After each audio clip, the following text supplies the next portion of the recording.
प्रभू येशू ख्रिस्ताच्या नावामध्ये पुन्हा एक वार आपणा सर्वांना पास्टर सुधीर भोसलेचा प्रेमपूर्वक सलाम. प्रियजनांनो, आज या वेळेस आपण देवाच्या वचनातून ऐकणार आहोत. आणि जो शाळेचा धडा 12वा आहे ना, तो खूप महत्वाचा धडा आहे. आणि 12व्या धड्याचं जे टायटल आहे, नाव आहे एकमेकांबरोबर जगणे. कसं जगणे हे त्याचं टायटल आहे. आणि जो त्याचा मथळ्यानुसार आम्हाला जो अभ्यास करायचा आहे तो खूप महत्वाचा आहे. सुवर्ण वचन आहे. कलसीकरास पत्र 4 अध्याय 6वं वचन हे जे वचन आहे ते या धड्याचा सुवर्ण वचन असं आहे. त्यात काही मुद्दे आहेत जे इंट्रोडक्शन मध्ये सांगण्यात आलेले आहेत. सर्वात जवळचा संबंध हा कुटुंबामध्ये असतो. एकमेकासंगती संबंध. कुटुंब कसं असतं? एकमेकाच्या संबंधातलं असतं. कुटुंबाला काही वेळेस कौटुंबिक संस्था किंवा कौटुंबिक एक मोठी कंपनी असं म्हणण्यात आलेलं आहे. आणि ही बाब महत्वाची आहे. कारण प्रियजनांनो, कुटुंबामध्ये सर्वजण एकत्र असतात आणि एकत्र काम करत असतात, एकमेकाच्या विचारानं चालत असतात. म्हणून प्रियजनांनो, प्रत्येकानं कुटुंबामध्ये एकमेकाबरोबर चांगलं राहावं आणि आपला भाग चांगला पार पाडावा, यासाठी की गोष्टी सहजपणे चालाव्या. म्हणजे जर एकमेकाचा भाग एकमेकानं आपापला भाग जो आहे तो व्यवस्थितरित्या कुटुंबामध्ये असलेली जबाबदारी जर पार पाडली तर कुटुंबातली प्रत्येक बाब व्यवस्थित चालेल. नो खटका, नो वाईट भांडण, ना काही रुसाफुगी. देवाच्या कुटुंबासारखं ते कुटुंब चालेल जेव्हा ते कुटुंबातले लोक आपापली जबाबदारी चांगल्या प्रकारे पार पाडतील. हेच तत्व मंडळीमध्ये महत्वाचं आहे. आणि मंडळी देखील अशाच अनेक लोकांनी भरलेली आहे. ती एक कुटुंब आहे आणि ते एक मोठं कुटुंब असतं. आणि त्या कुटुंबाला गरज आहे की ज्या मंडळीतले लोक आहेत त्या मंडळीतल्या प्रत्येक व्यक्तीनं त्यांच्यावर असलेली जबाबदारी पार पाडल्यानंतर कोणत्याच प्रकारे भांडण, तंटा, वाईट विचार, आचार, देवाणघेवाण, वाईट गोष्ट कोणतीही मंडळीमध्ये सुद्धा घडणार नाही. ते एकोप्याने आणि समर्थपणे आणि यशस्वीपणे पुढे चालत राहील. म्हणून प्रियजनांनो, आपण या आठवडी याच एकीपणाबद्दल, एकमेकाला समजून घेण्याबद्दल, देवाची वचनं काय म्हणतात, एकमेकाबरोबर जगायचं असेल तर देवाची वचनं आपल्याला काय सूचित करतात, यावरती आपण विचार विनिमय करणार आहोत. आणि म्हणून रविवारचा जो भाग आहे त्या रविवारच्या भागाला म्हणलेला आहे पती आणि पत्नी. खूप गंभीर विषय. पती आणि पत्नी म्हणलं की अत्यंत गंभीरपणे आम्ही त्याचा विचार केला पाहिजे. नवीन करारामध्ये कुठेही असं काही शिकवलेलं नाही की स्त्रियांनी सर्व बाबतीत पुरुषांच्या अधीन राहावे, सर्वच बाबतीत पुरुषांच्या अधीन राहावं असं कधीच शिकवलेलं नाही. किंवा पत्नी या दुय्यम अथवा दडपल्या गेलेल्या असाव्यात असं सुद्धा त्या ठिकाणी शिकवलेलं नाही.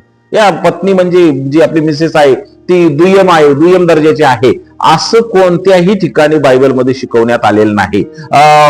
पत्नीने कधी कधी पतीच्या प्रत्येक लहरीला, प्रत्येक गोष्टीला किंवा प्रत्येक इच्छेला अगदी आंधळेपणानं, अगदी न विचार करता त्या पतीच्या कोणत्याही विचारांना मान द्यावा असा सुद्धा उद्देश बायबलचा नाही. पावलाचा म्हणूनच मुख्य जो मुद्दा या ठिकाणी आम्ही पाहत आहे की पत्नीची निष्ठा ही सर्वप्रथम प्रभूशी आणि त्यानंतर आपल्या पतीशी असली पाहिजे. म्हणजे पाऊल सांगतो की जे प्रभूला आवडतं ते जर पती तिच्याकडून करून घेत असेल किंवा त्या गोष्टी तिला सांगत असेल तर ते ऐकायला काय हरकत नाही. नाहीतर पती वाटेल ते सांगेल आणि त्या पत्नीनं ते ऐकावं, ही बाब चुकीची आहे. ही देवाच्या सानिध्यात असणारा पती जी देवाची बाब सांगत आहे ती महत्वाची आहे. आणि म्हणून पत्नीने स्वत्व किंवा ती वेगळी अशी नाही, ती पतीला जुळली गेलेली आहे. पतीने तिचं जे स्वातंत्र्य आहे ते कधीच गिळून टाकू नये.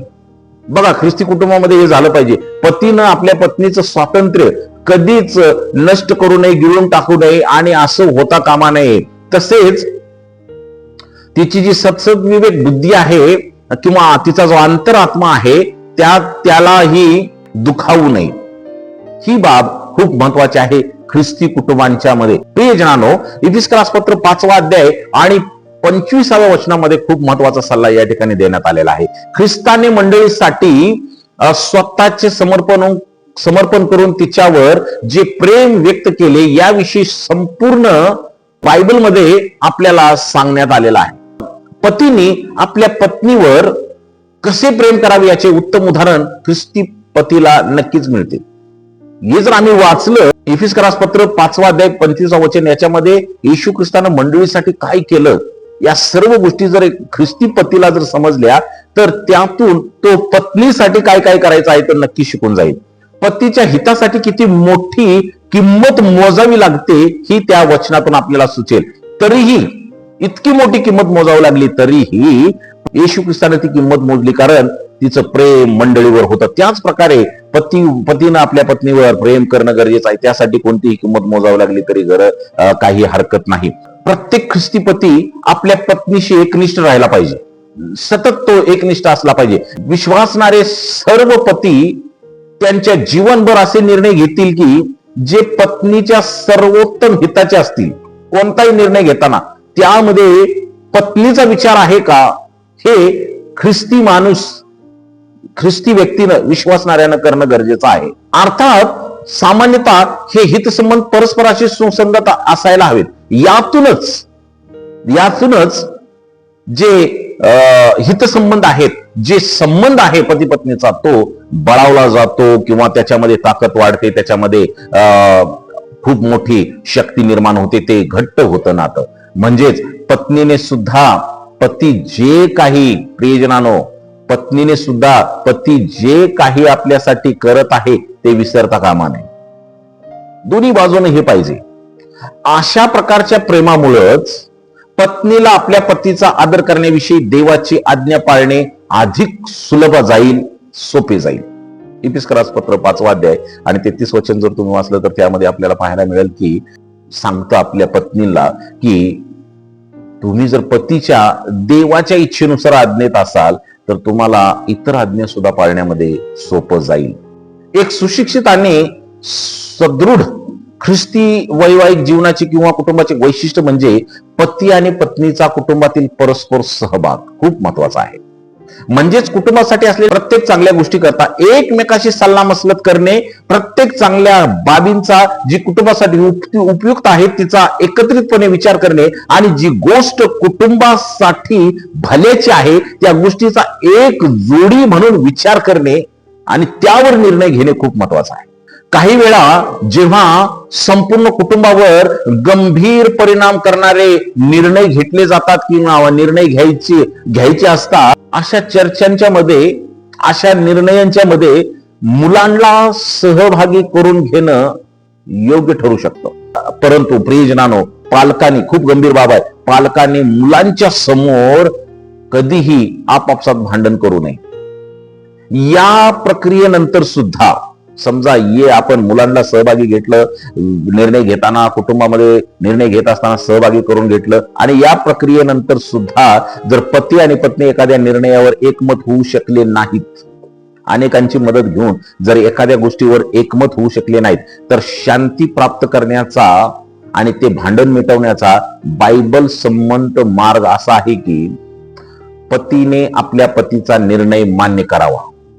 पतीने आपल्या पतीचा जो निर्णय आहे तो मान्य करावा, भांडत झगडत बसण्यापेक्षा. परंतु तो निर्णय जो पती घेणार आहे तो निर्णय देवाच्या वचनाचे उल्लंघन करणारा नसला तर.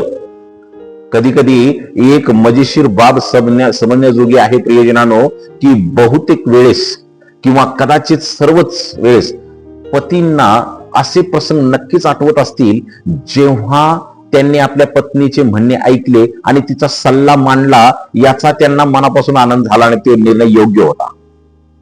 कधी कधी आपल्याला त्यांचे सुद्धा निर्णय घेणं गरजेचं आहे आणि पत्नीनं सुद्धा भांडणाच्या ऐवजी पतीच्या निर्णयावर आपली सहमती दर्शवावी. पण तो पतीचा निर्णय जो आहे तो देवाला घाबरून, देवाला भिवून घेतलेला असावा. कोणताही निर्णयाला सहमती द्यायची नाही आहे. काहीही तो सांगेल म्हणून काय ते निर्णयामध्ये सहभागी द्यायचे आहे का? कधीच नाही. ती जर देवांच्या आज्ञेला धरून, देवाच्या वचनाला धरून तर त्याचा निर्णय असेल तरच पत्नीने त्याला सहमती दिली पाहिजे, भांडणाच्या ऐवजी. म्हणजेच प्रियजनानो, पती आणि पत्नी जेवढ्या अधिक एकजुटीने व एका संघाप्रमाणे काम करतील तेवढा त्यांचा वैवाहिक संसार अधिक सुखी होईल, अधिक प्रमाणात सुखी होईल आणि देव त्यांच्या त्या एकजुटीच्या संसारात आपल्या आशीर्वादांची अधिक भर टाकेल.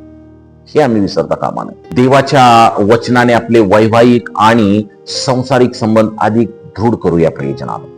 भूतकाळामध्ये ज्या चुका अनेक कुटुंबांनी केल्या आहेत, एकमेकांचे न ऐकल्यामुळे अनेक कुटुंबांची फाटाफूट झालेली आहे.